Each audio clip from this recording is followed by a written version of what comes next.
43210. Miriam, after working on the book with you for a year, I feel like um, we're trying to find a way to market the book and reach people.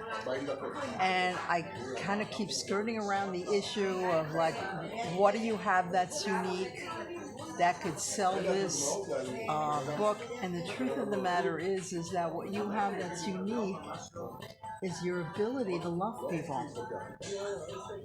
It's not just a word for you. It's like the stuff that the universe is made of. It's like that's what people need right now.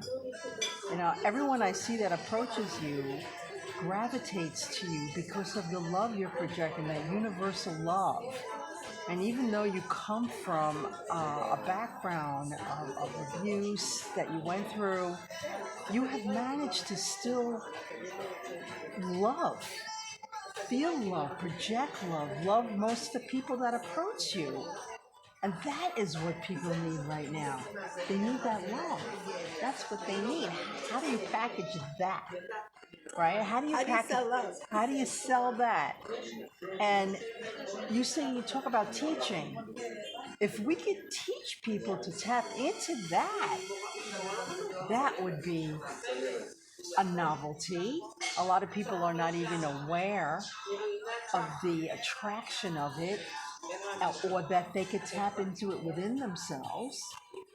People are so hungry for love, they don't have the strength to give love, and they don't have the understanding that, first of all, in order to get love, you need to give love. But you can't stand around the corner and overlook, oh, is the love running after me while I'm giving love? You just have to keep loving, and once in a while, you find someone who loves you back, I guess. But most people aren't willing to do that. They don't realize that they have this universal love within them. Right.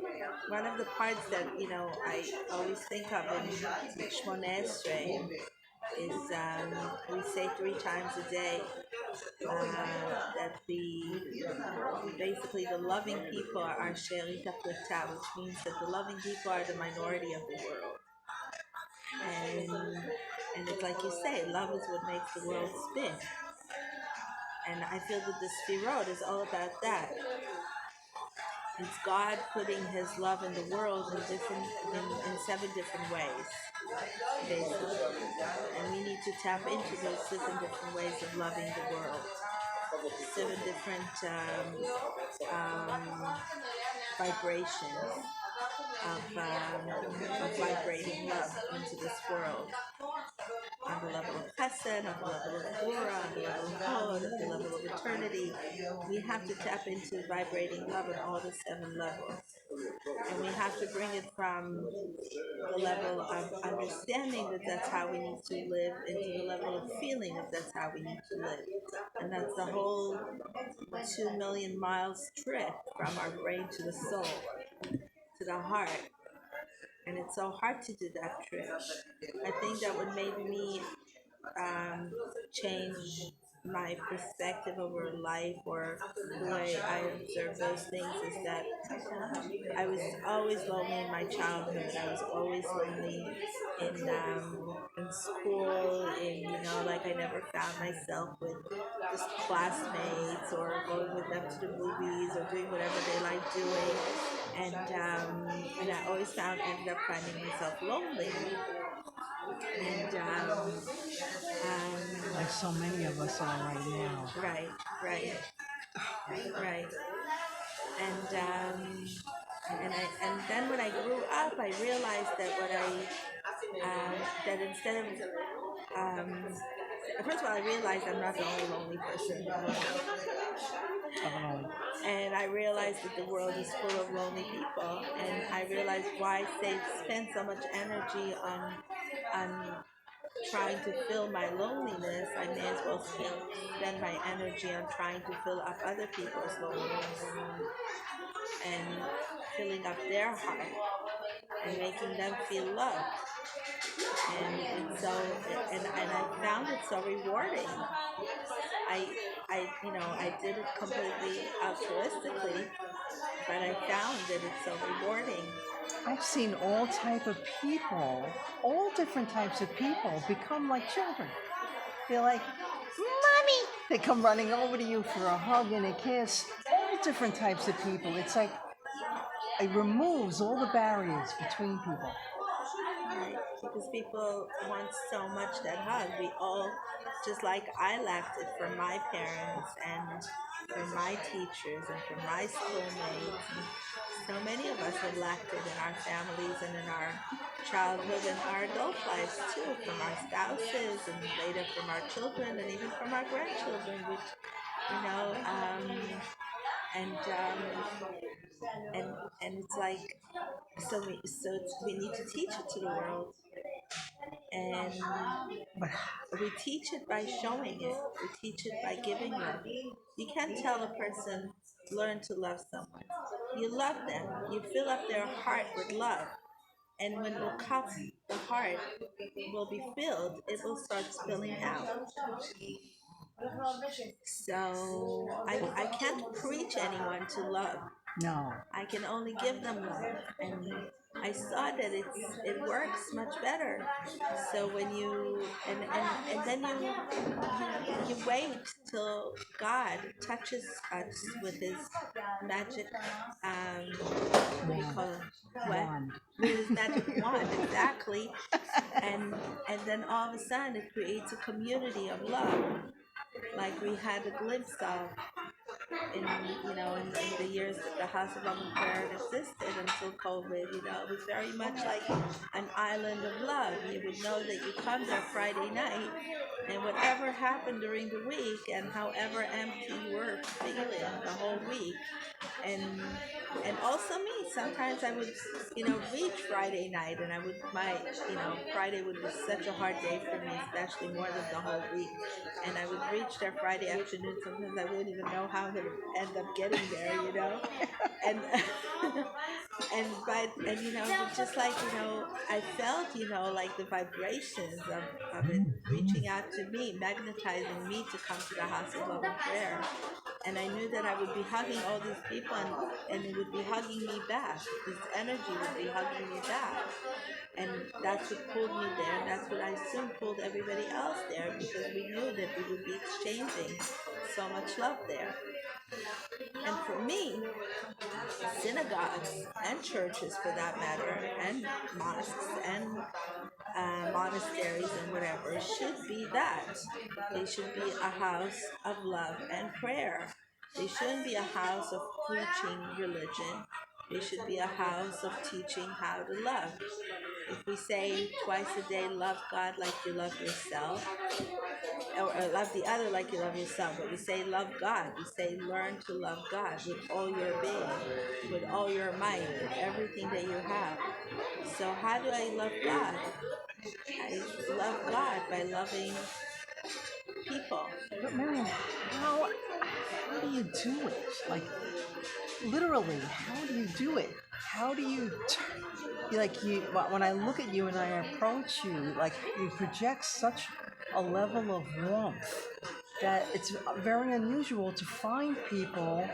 Like everyone's so guarded. It's very difficult to find people who can tap into that, who understand that, how healing that is. How do you do it? I think that once you've done the what we call in Kabbalah the Chokhmah Bina Dad route, once you've done this one time, I'll give it to you from a worldly example. When you figure out that a certain way of discount in your shop works and pulls customers into your shop, you will hold on to that recipe. Okay. Right? When Yes. you figured out a way to do your cake in a way that you love it, you will hold on to that recipe. So our spiritual existence, the way we walk in the world, the way we project ourselves, the way we communicate with people, we should be taking notice of what kind of communication works for us, but not only in a selfish way, which we sometimes do very well, but we should also take notice of what we spiritually project that works for us, and and eventually heals us. And what I found that is to heal others, is to walk the world in a loving way, in projecting healing to the world, heals me more than anything else.